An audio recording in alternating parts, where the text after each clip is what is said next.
다시 한번 인사합니다. 하나님께서 함께 하십니다. 하나님께서 함께 하시는 귀한 축복이 여러분의 삶에 늘 넘치길 간절히 축원합니다. 이번 주는 우리가 성탄절을 기다리는 마음으로 지낸 한 주간입니다. 성탄절이 다음 주 주일이기 때문에 한 주간 동안 여러분들이 예수님의 탄생하심을 기다리는 귀중한 마음으로 한 주간의 삶을 승리하길 간절히 축원합니다. 오늘은 마태복음 2장의 말씀을 중심으로 성탄을 준비하는 우리의 마음의 자세에 대해서 함께 말씀을 나누겠습니다. 오늘 본문에는 예수님의 탄생 당시에 동방박사들의 이야기입니다. 동방박사들은 바로 천체의 별을 연구했던 사람들입니다. 그런데 바벨론의 천문학자였는데 어느 날 갑자기 정말 메시아가 탄생하는 징조, 바로 이 별이 떴던 겁니다. 그들은 그 별을 보았을 때 메시아가 탄생했구나, 그리스도의 나심을 그들이 알았습니다. 그러니 별을 쫓아 그들은 바로 준비되고 예비되었던 유대 땅으로 왔는데 유대 궁궐에 와서 보니까 유대 궁궐에 예수님이 탄생하지 않은 겁니다. 그래서 물었더니만 헤롯 왕은 소동을 일으키고 선지자와 서기관들을 모아놓고 예수님이 어디에서 탄생했는지, 메시아가 구원자가 어디에서 왔는지 찾아보라 하니까 성경의 미가서에 보면은 베들레헴에서 예수님이 탄생하시고 메시아가 온다는 말씀을 보고 나서 아마 메시아가 태어났으면 베들레헴에서 났을 것입니다 라고 이야기합니다. 그래서 이 동방 박사 세 사람은 베들레헴으로 이제 가기 위해서 나섰다는 겁니다. 나갈 때 헤롯은 다시 돌아와서 나에게 메시아를 만나면 알려달라라고 이야기합니다. 왜냐하면 왕이 났으면 자신의 왕권이 위태하기 때문에 바로 그를 죽이기 위해서 그와 같이 이야기했던 겁니다. 그런데 또 나가는 순간에 다시 별이 그들을 인도합니다. 그래서 베들레헴에 가서 어린 바로 태어난 예수님께 가서 바로 황금과 유향과 몰락을 드리면서 바로 경배하고 예배 드리면서 예수님의 탄생을 축하했다고 하는 말씀이 오늘 요지의 말씀입니다. 우리가 성탄절을 이제 준비하고 맞이하면서 예수님의 탄생하심을 기리고 맞이했던 이 동방박사의 그 말씀을 통해서 우리에게 주시는 교훈은 무엇입니까?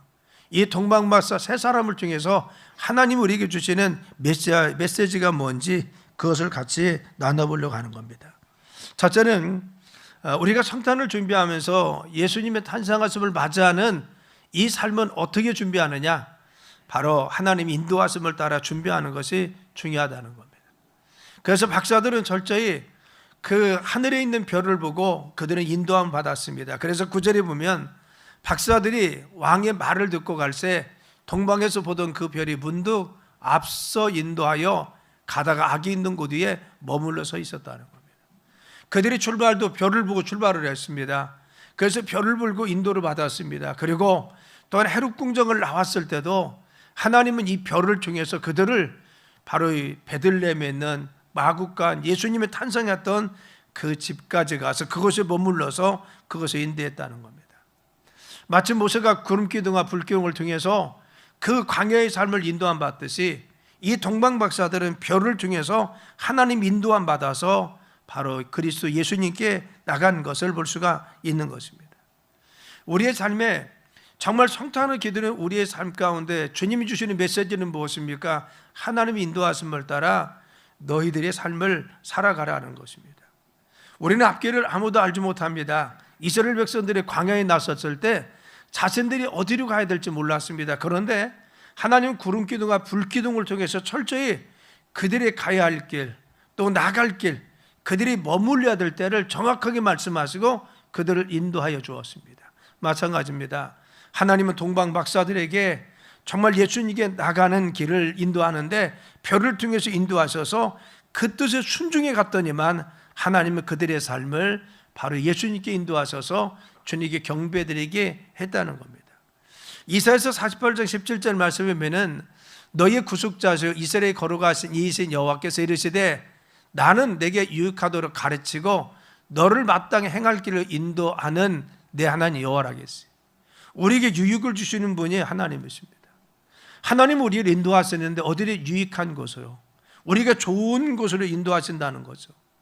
정말 하나님께서는 이스라엘 백성들을 좋은 곳으로 인도했습니다. 그래서 하나님의 감동을 받고 하나님의 지시함을 받고 하나님 말씀하심을 따를 때 하나님은 그곳에 예비된 주님의 길이 있었습니다. 오아시스가 있었습니다. 그래서 그것을 통해서 주님의 역사하시고 축복해 주었습니다. 바로 동방박사들은 마찬가지입니다. 그들은 바로 별을 따라서 인도함 받았더니만 하나님께서 그들을 메시아를 만날 수 있고 그분에게 경배하고 예배할 수 있도록 인도해 주었다는 겁니다. 반면에 헤롯은 어떻습니까? 자신의 권력에 어두워서 자신의 생각에 어두워서 자신의 욕망에 쌓여서 예수님께서 유대 땅에 태어났음에도 불구하고 이스라엘 백성들과 헤롯 왕은 그 하나님의 정리와 뜻을 알지 못하고 따라가지 못한 것을 알 수가 있는 것입니다. 우리는 우리의 삶 가운데 내 고집이나 내 생각이나 그래 내 교만 가운데 빠지는 것이 아니라 주님의 인도하심이 무엇인가 늘 기억하면서 그 인도하심을 따라가길 간절히 축원합니다. 바로 같이 인도하심을 따를 때 주님께서 함께 하시고 역사하시는 겁니다. 그렇죠. 정말 우리는 하나님 인도하심이 아니라 우리의 삶에 내 생각이나 내 욕심이나 내 욕망이나 그리고 마귀가 우리를 인도하는 길로 따라가면은 정욕에 물듭니다. 탐욕에 있을 수가 있습니다. 그리고 또한 우리의 삶에 교만함이 있을 수가 있어요. 내가 물질이나 향락을 추구할 수도 있습니다. 또 내 생각이나 내 판단력을 따라서 우리는 그릇된 길로 갈 수 있다는 겁니다. 그렇죠. 내 고집이나 내 생각, 내 탐욕에 너무나 사로잡히면 하나님이 말씀하셔도 듣지 못하는 겁니다. 하나님께서 계시하셔 그 땅에 보내신 메시아가 있음에도 불구하고 이스라엘 백성들은 그 징조를 그리고 탄생하심을 알지 못했습니다. 그런데 바로 동방박사들은 바로 하나님 뜻을 알고 구분해서 그 인도하심을 따라 살았다는 겁니다. 잠언 16장 20절에 보면은 삶과 말씀에 주의하는 자는 좋은 것을 얻나니 여호와를 의지하는 자는 복이 있는다 했어요. 우리의 삶에 하나님 말씀을 듣는 자, 하나님의 인도하심을 따라가는 자, 하나님께서 우리의 삶을 인도하시는데 그 뜻에 순종해서 따라가는 자, 하나님은 그들의 삶을 어떻게 인도하십니까? 그들의 삶을 좋은 것을 주시고 그분을 의지하는 자에게 복을 내려주신다 했어요. 우리의 축복은 무엇입니까? 하나님의 인도하심을 따라갈 때 우리의 삶에 축복하심이 있다. 그래서 우리는 철저하게 어떤 삶을 살아가야 됩니까? 우리의 삶에 나에게 감동 주시고 나에게 역사하시고 말씀하시고 나에게 은혜 주셔서 우리의 삶을 이끄시는 내 환경이 역사하셔서 우리의 삶을 인도하는 길을 우리가 따라가는 것이 중요한 겁니다. 몸무게가 44kg 나가는 한 청년이 있었습니다. 자신은 늘 어떤 생각이 있었느냐? 나는 결혼 못해. 왜? 나는 너무 약해서 가정을 책임질 수 없고 한 여자를 책임질 수 없어. 이런 마음이 있었습니다. 그런데 어느 날 사랑하는 사람이 생겼습니다. 그런데 정말 사랑해서 서로 시간이 지나고 나서 결혼 단계에 이르니까 정말 고민이 됐습니다. 왜? 내가 건강해서 나 혼자 살기도 힘든데, 약해서 혼자 살기도 힘든데 내가 내 가정을 책임질 수 있는 사람이야? 나는 건강하지 못해서 언제, 자신은 늘 오래 살지 못한다고 생각했거든요. 그래서 나는 한 여자도 책임지지 못하고 가정도 못해. 이런 생각 속에 고민하다가 하나님 앞에 기도했습니다. 하나님, 어떻게 해야 됩니까? 내가 이제 결혼을 이야기해야 될 텐데 정말 어떻게 해야 됩니까? 그랬더니 하나님이 걱정하지 말라는 위로의 말씀을 주십니다. 그래도 너무 고민이 되었습니다. 그래서 하나님께 또 기도했습니다. 하나님, 내가 약한 줄 알잖아요. 나는 내 한몸 지탱하기도 힘든데 내가 어떻게 사랑하는 사람을 책임질 수 있고 가정을 이끌 수 있어요? 나 못합니다. 그랬더니만 하나님 염려하지 말라겠어요. 그리고 그에게 담대한 마음을 주셨습니다. 그래서 그는 믿음으로 순종하면서 그 말씀에 순종해서 결혼했습니다. 그리고 자기 사랑하는 사람과 함께 살면서 정말 행복한 삶을 살았더니만 더 건강해져서 행복한 결혼 생활 이후에 더 건강한 가정을 이루어서 하나님께 영광 돌릴 수 있는 가정이 되더라는 겁니다. 우리가 생각할 때는 어려운 것 같고, 우리가 생각할 때는 안 될 것 같고, 우리가 생각할 때는 무엇인가 막힌 것 같은데 우리가 은혜 받고 나면, 그리고 또한 하나님 말씀하심을 듣고 나면, 또 하나님이 인도하심을 받고 나면 내 환경을 보면 하나님이 역사하시는 것이 눈에 보일 때가 있습니다. 우리 가정의 삶이나 내 앞길이나 내 자녀들을 보면은 안 될 것 같은데 그런데 인도하심이 있고 그런 확신도 주시고 기도 제목도 주시고 하나님께서 우리의 삶을 인도하시는 것이 분명히 내가 느껴질 때 있습니다. 이때 중요한 것은 어떻게 해야 됩니까? 하나님의 인도하심을 따라갈 때 주님이 우리의 삶을 축복하여 주신다는 겁니다. 여러분, 우리는요, 내 생각이나 내 뜻을 내려놓기가 참 힘듭니다. 왜? 그것이 나는 늘 옳다고 생각하기 때문에 그렇다는 겁니다. 그런데 주님 우리에게 뭐라고 했습니까? 내 명철을 의지하지 말라고 했어요. 우리의 판단력이나 우리의 생각이나 바로 우리가 가지고 있는 상식이나 우리가 가지고 있는 과학적 상식을 가지고 너희들 생각하지 말고 내 경험으로 판단하지 말고 오직 하나님을 의지하라고 했습니다. 하나님을 따라가라고 했습니다. 그렇죠. 동방 박사는 그들이 정말 누구를 따라갔습니까? 꿈에 나타난 바로와 같이 하나님의 계시하심을 따르고, 그리고 또한 자기가 말씀하신 이 징조를 보고 하나님 지금 인도하심이 있다는 것을 깨달았을 때 그 말씀을 쫓아갔더니만 그의 삶의 메시아를 만나게 하시고 그의 삶에 기쁨을 주었습니다. 우리는 내 생각이나 내 판단력을 통해서 살을 때 우리가 기쁨이 있고 주님이 주는 축복이 있는 것이 아니라 우리는 주님의 인도하심을 따라가고 은혜 가운데 순종하며 따라갈 때 주님께서 우리의 삶을 축복하실 줄 믿습니다. 두 번째는 어떻게 합니까? 여러분, 기쁨으로 우리는 성탄절을 맞이해야 된 것이 바로 오늘 말씀인 겁니다. 그래서 마태복음 2장 10절에 보면요, 그들이 별을 보고 매우 크게 기뻐하고 기뻐했다는 겁니다. 여러분, 매우 크게 기뻐합니다. 그래서 강조하고 또 강조하고 강조했습니다. 그냥 기뻐한 것만 아닙니다. 그렇죠. 기뻐하고 또 기뻐했는데 그것도 매우 기뻐했어요. 그런데 또 어떻게 크게 기뻐했습니다. 그냥 기뻐한 것이 아니라 또 기뻐하고 또 기뻐했어요. 여러분, 그는 정말 하나님이 역사하심을 보았을 때 메시아가 탄생했구나, 하나님이 우리를 축복하시는구나, 하나님께서 우리의 삶에 응답하신구나, 이걸 보았을 때 그는 마음속에 감격했어요. 전율이 울린다고 하죠.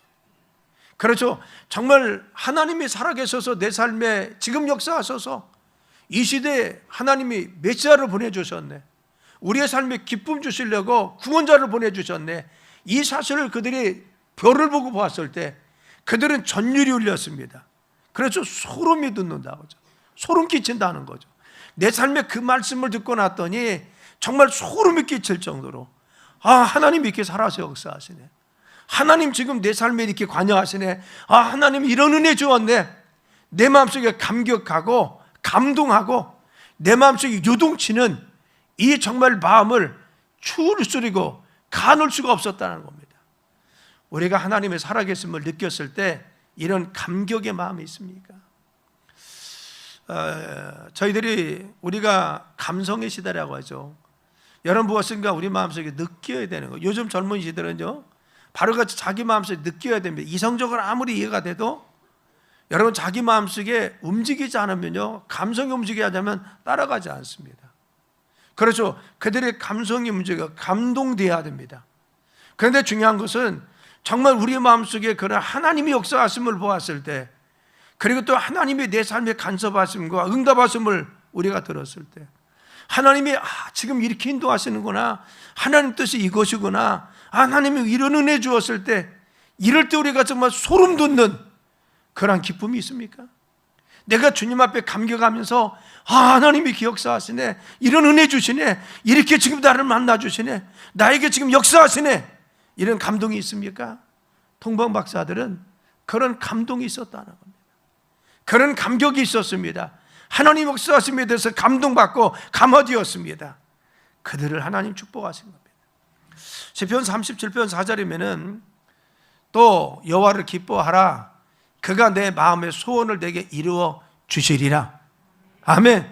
우리가 하나님 역사하심을 체험하고 느낄 때, 우리가 경험하고 주님 만났을 때, 중요한 것은 아무 감동 없이 지내는 사람들은 여러분, 주님께서 우리의 삶 역사하지 못한다는 겁니다. 그런데 내가 그 사실에 대해서 막 감동하고 감격하고 어쩔 줄 모르고, 그리고 그 주님을 찬양하는 자들, 하나님 그들을 어떻게 합니까? 네 소원을 이루어준다, 너희의 삶을 축복하신다는 겁니다. 그래서 감격하는 사람, 감사하는 사람, 감동하는 사람, 마음속에 이와 같이 정말 감격의 마음을 가지고 기뻐하는 사람이 여러분 더 건강합니다. 하나님 더 축복해 주십니다. 그리고 기쁨으로 살 수 있도록 그의 삶을 인도하시고 행복에 만드십니다. 그 나무는 감동도 받지 않고 늘 슬퍼하고 우울하고 어떤 하나님 역사하심이 있음에도 불구하고 거기에 대해서 정말 미지근하니 어떠한 요동치지 않고 늘 비관적이고 앞길에 대해 부정적으로 생각하고 여러분 자기가 늘 불행하다고 생각한 사람, 이들은 어떻습니까? 하나님이 축복하실 수가 없다고 하는 겁니다. 그래서 우리는 늘 감격하고 감사하는 삶을 살자는 겁니다. 성경에 보면요, 어떤 일에 대해서 하나님 역사하셔서 그 일에 승리케 만들어 주었습니다. 응답도 하시고 질병도 고쳐주시고 그 견고한 진을 물리쳐 주셔서 우리 환경 진을 물리쳐서 이기게 해주시고 그런 장면이 많이 나옵니다. 그런데 한결같이 그들은 이와 같이 주님 역사하심을 보았을 때 기뻐했다는 겁니다. 우리가 역대하 20장을 보면요, 여호수아 왕 때 모압과 암몬과 망원 자손들이 이스라엘을 쳐들어왔습니다.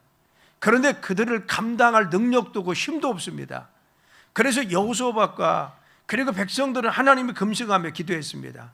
그때 하나님 뭐라고 했어요? 찬양대 구성해서 나가라는 겁니다. 그렇죠. 여러분, 전장에 군사를 붙여준 것이 아니라 이웃나라 원정군을 보내준 것이 아니라 겨우 찬양대 구성해서 나가라는 거예요. 그런데 정말 순종해서 나가서 찬양했더니만 하나님은 자기들끼리 자중질환이 일어나게 하시고 하나님이 영을 보내셔서 천사를 보내서 그들을 다 진멸시켜서 이기게 해줘. 그런데 이와 같이 승리했을 때 하나님 역사하심을 보았을 때 그들이 했던 것이 무엇입니까? 역대 20장 27절에 이와 같이 이야기합니다. 유다와 예루살렘 모든 사람이 다시 여호와 사업을 선두로 하여 즐겁게 예루살렘으로 돌아왔으니 이는 여호와께서 그들의 그 적군을 이김으로써 즐거워하게 하셨습니다. 아멘. 그들은 하나님의 역사하심을 보았을 터겠어요. 예루살렘에 돌아와서 모든 백성이 즐거워했습니다. 하나님이 살아서 역사하셔서 우리의 삶을 승리케 해주셔서 주님께 기쁨을 들렸습니다. 함께 온 백성이 모여서 하나님께 영광 돌렸습니다. 주님을 찬양했습니다. 그리고 또한 즐거워하면서 잔치를 배설하고 하나님께 영광을 돌렸다는 겁니다. 사랑 여러분, 우리의 삶은 주님의 역사하심이 있을 때, 응답하심이 있을 때 정말 주님께 기뻐합니까? 내가 간증하면서 하나님 정말 살아계셔, 내 질병도 치유해 주셨어, 우리 환경에 이런 문제도 개입해 주셔서 내가 기도해달라고 했지 집사님 이 문제 하나님 해결해 주셔서 나를 만나줘서 이런 정말 기쁨을 가지고 우리 같이 나누고 있습니까? 그렇죠. 우리의 믿음의 삶 가운데 하나님 역사하심을 체험했을 때, 주님의 승리를 체험했을 때 주님 우리의 삶에 응답하시면 우리가 즐거워하고 기뻐하라고 말씀하여 주었습니다. 그래서 늘 우리는 어떻게 해요? 하나님을 높이고 응답하심을 찬양하고 간증하는 귀중한 믿음의 삶이 되어야 됩니다. 우리 성도님들, 제가 이제 성경 공부도 하고 그리고 신방을 하다 보면 많은 간증들이 있어요. 내 삶 안에 이렇게 응답하시고요, 이런 은혜도 주시고 역사하셨습니다. 그래서 정말 기뻐합니다. 이것을 주님이 더 기뻐하시고 더 즐거워하게 하셔서 그들을 축복하여 주신다는 겁니다. 또 우리가 정말 그와 같이 하나님의 응답하심과 기쁨이 있으면 어떻게 해야 됩니까? 하나님께 나와서 예배하면서 주님을 찬양하고 기뻐하라는 겁니다. 그래서 성회를 모여서 기뻐했다는 겁니다. 느헤미야가 성벽을 52일 만에 다 완공합니다. 그리고 성회로 이스라엘 백성들을 모이라고 하고는 하나님께서 역사하셔서 성벽을 다 쌓을 수 있도록 주님이 축복하셨습니다. 하나님 정말 위대하십니다. 그리고 성회로 모여서 말씀을 들어가면서 그들이 했던 것은 무엇입니까? 하나님께 즐거워하고 예배에 모여서 기뻐하셨습니다. 느헤미야서 22장 43절이면 이날에 무리가 큰 제사를 드리고 언제? 다 성벽을 쌓고 나서 그들이 모여서 하나님이 역사하셔서 우리 성벽을 잘 쌓을 때 인도하여 주었습니다. 하나님 도와줬습니다. 그리고 하나님께 제사를 드렸습니다. 예배 드렸다는 겁니다. 하나님 역사하심을 같이 기뻐하고 예배 드렸어요. 그리고는 심히 즐거워했으니 기뻐했어요. 왜? 하나님 역사하심이 있기 때문에. 이는 하나님의 크게 즐거워하게 하셨음이라 부녀 어린 아이도 즐거워하였으므로 예루살렘이 즐거워하는 소리가 멀리도 들렸다는 거예요. 그래서 우리의 삶에 정말 주님이 역사하십니까?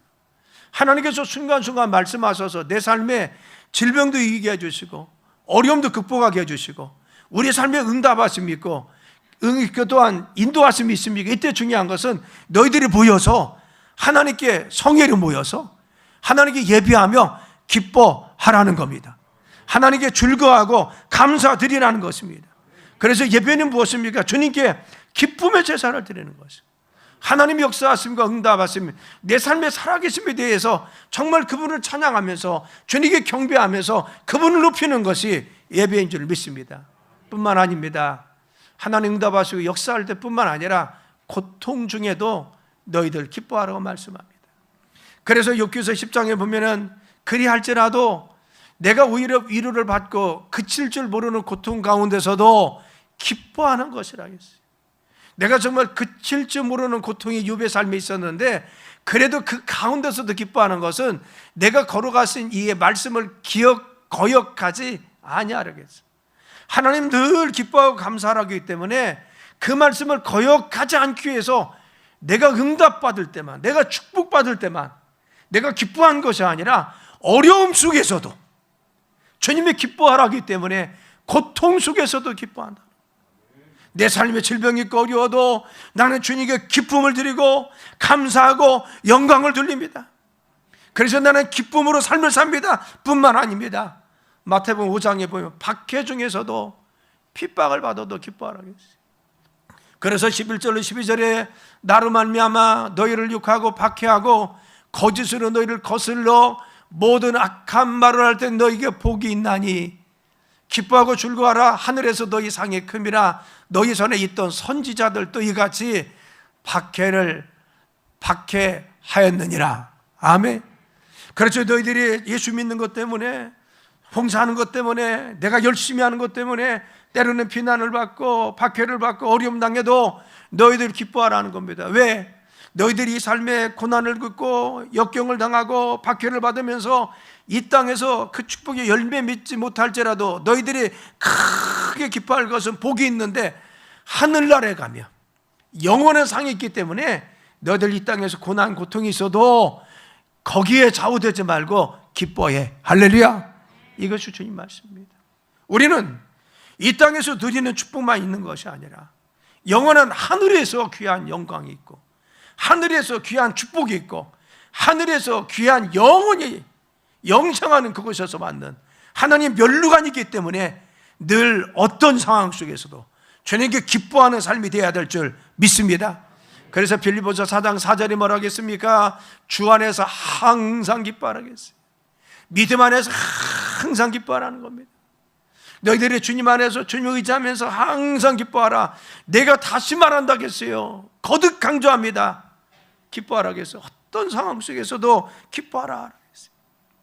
사랑 여러분, 우리는 우리의 삶에 늘 좋은 것만 있는 것은 아닙니다. 때로는 역경도 있고 때로는 갑자기 어떤 질병을 선고받기도 하고 때로는 어떤 어려움, 환경이 잘 벗어지지 않는 경우도 있고 기도에도 잘 응답되지 않는 경우도 있습니다. 그런데 우리 믿음의 사람들은 주님의 인도하심을 믿기 때문에 지금도 살아서 역사하신 그 하나님, 지난 삶 가운데 역사하신 그 하나님은 지금 이 순간에도 어려움 속에서도 주님 나와 함께 계십니다. 그래서 우리는 고통 중에도 어려움 속에서도 나를 인도하신 하나님 믿기 때문에 우리는 그 안에서도 하나님께 감사하고 기뻐할 줄 믿습니다. 그래서 신실한 믿음을 가지고 주님께 기뻐하는 믿음의 삶을 사는 것이 예수님의 탄생을 기다리는 동방박사의 마음의 자세라는 것을 깨달아야 됩니다. 세 번째는 정성 어린 마음으로 우리가 준비하는 자세가 필요하다는 겁니다. 2장 11절이면 집에 들어가 아이가 그 어머니 마리아가 함께 있는 것을 보고 엎드려 아기께 경배하고 보배압을 열어 황금과 유황과 몰약을 예물로 드렸다겠어요. 여러분이 동방박사들은 처음에 출발할 때부터 그렇죠. 메시아가 탄생했으면 내가 그분을 경배하고 예배해야 되는데 그는 마음에 준비했습니다. 내가 무엇을 준비해야 되지? 그리고 준비할 것을 찾아서 그분께 내가 예물도 드려야지. 그래서 정성을 준비된 마음으로 갔어요. 우리 예배 드릴 때 준비된 마음으로 갑니까? 전날부터 우리가 무엇인가 정성스레, 그래 내일 주일이니까, 내일 예배 드려야 되니까, 내일 수요배니까 내가 정말 준비되고 시간도 비우고, 내가 무엇인가 옷도 입을 것도 구분해 놓고, 그리고 정말 정성을 다해서 그 시간을 드리기 위해서 내가 어떻게 할 것인가 계획을 세워서 우리가 정말 하나님 앞에 나간 것을 준비하고 예배하고 갑니까? 아니면 아무 생각 없이 우리가 예배에 나오고 있습니까? 이겁니다. 적어도 이 동방박사들이요, 메시아의 탄생을 보았던 이 별을 보고 나서 그들은, 그래 내가 그 메시아 탄생하심이 있으면 하나님께 경배하고 예배해야지, 내가 그분께 예배드려야지, 그리고는 내가 뭐가 필요하지? 예배드리기 위해서 어떤 것이 있어야 되지? 그리고 미리미리 준비하고, 그래서 준비한 것이 무엇입니까? 그들은 수일동 하기 때문에 돈도 챙겼을 것입니다. 그리고 옷까지도 챙겼을 것입니다. 그리고 또 정말 그분께 내가 뭘 드려야지, 예물도 준비했어요. 그래서 바로 황금, 금입니다. 그리고 유향, 정말 귀중한 향품입니다. 그리고 모략, 똑같은 향품, 귀중한 겁니다. 근데 이 세 가지 보물을 주님 앞에 구분해서 드리기로 작정하고 그들은 준비해서 예수님을 경배하기 위해서, 메시아의 탄생을, 기쁨을 경배하기 위해서 준비해서 갔다는 겁니다. 우리가 예배 시간 나올 때 이런 마음이 있어야 됩니다. 저희 어머님이 요즘 좀 편찮으셔서 요즘 교회를 못 나오시는데, 가끔 제가 가서 이렇게 뵈면요, 저녁에 가끔 이렇게 밤늦게 돈을 세고 있어요. 그 돈을 세고 있어. 가방 2개가 있는데 하나는 예배 가방이고, 예배 드릴 때 성경 드는 가방이고, 하나는 그냥 일반적인 가방입니다. 근데 거기다 세 가지고 집어넣어. 그래서 무슨 돈이요? 그러면 이건 헌금할 돈이고 여기는 11조 뜯교, 그렇게 구분합니다. 늘 평생을 그렇게 사셨으니까. 그렇죠? 그래서 늘 이렇게 구분을 하려고 해요. 그 다음날 가면요, 또 세고 있어요. 뭐 하고 있어요? 그러면 지금 헌금 떼고 있대. 헌금 11조 또 구분하고, 교회도 지금 못 나오시면서 뭔가 다 준비하려는 마음. 우리가 정말 그런 마음을 지금 가지고 예배 드리고 있습니까? 우리가 서양 영화를 보면은 그들이 예배 나올 때 높은 언덕에 그림과 같은 예배당이 있잖아요. 근데 좀 높은 언덕에 있는 교회가 요즘은 걷기 힘들어서 힘들더라고요. 그게 좋은 것만 아니더라고. 근데요, 거기 갈 때 그들은 마차를 타고 막 자녀들 드레스도 입고, 그래서 막 잘 차려입고 가는 것 같이 보이잖아요. 우리가 예배 드릴 때 잘 차려입어라, 그것이 아니죠. 중요한 것은 그만큼 예배 드리러 가면서 정성을 들이다는 겁니다. 준비된 옷, 그렇죠, 깨끗한 옷을 입고 준비된 마음을, 그렇죠, 드레스를 입기 위해서는 미리 내가 어떤 걸 입어야지, 구두는 뭘 신어야지, 머리에 스카프는 뭘 해야지, 이렇게 생각했을 거 아니에요. 예배 가기 전에 그들은 먼저 이렇게 준비했습니다. 그리고는 정성을 다해서 가족이 함께 마차를 타고 가서 교회에 내려가지고 그들이 가는 거 우아하잖아요. 우아하게 예배 드리잖아요. 물론 영화니까 그렇지만, 저는 그것을 보면 느끼는 것은, 야, 저렇게 준비된 예배를 드리는구나. 준비된 예배 드리는 거야. 그래서 이전에 어른들은요, 헌금도 다리미를 다려서 했잖아요. 은행에 가서 마음대로 바꿀 수가 없으니까 하나님 앞에 깨끗한 드리고 싶은데 어떻게 할 수 없으니까 다리미를 다리는 모습을 제가 보았습니다. 다리미를 다렸어. 하나님은 헌돈 안 받고 새 돈만 받으세요? 아닙니다. 그런데 마음에 준비하는 자세. 우리가 하나님 앞에 나오면서 정말 하나님께 예배를 드리면서, 하나님 받으신 예배인데 내가 정말 마음에 준비되어 있습니까? 하나님 앞에 정성을 들여가면서 이 예배를 주님 받아주시고, 이 예배를 주님께서 눈동자를 통해서 우리를 지금 지켜보고 계시는데, 예배 앞에 나가면서 하나님 앞에 서면서 내가 이렇게 영광된 마음, 그리고 기쁜 마음, 정성되는 마음, 정성되는 걸 준비해서 내가 주님께 바쳐야지, 이런 정성을 주님께 드리고 있습니까? 우리는 하나님께 나올 때 이렇게 정성 어린 마음으로 나가는 믿음의 태도를 주님이 기뻐하신다는 겁니다. 우리가 정성 들인 마음을, 예배를 가지고 주님께 나오면은 주님께서 축복하신다고 출애굽기 20장에 말씀해 주었어요. 그리고 지혜와 부와 영광을 주신다고 열왕기상 3장 이야기했습니다. 또 열왕기상 10장, 18장에 보면 기도에 응답해 주신다고 했습니다. 또 잠언 3장에 보면 풍성한 수확을 허락하신다고 했어요.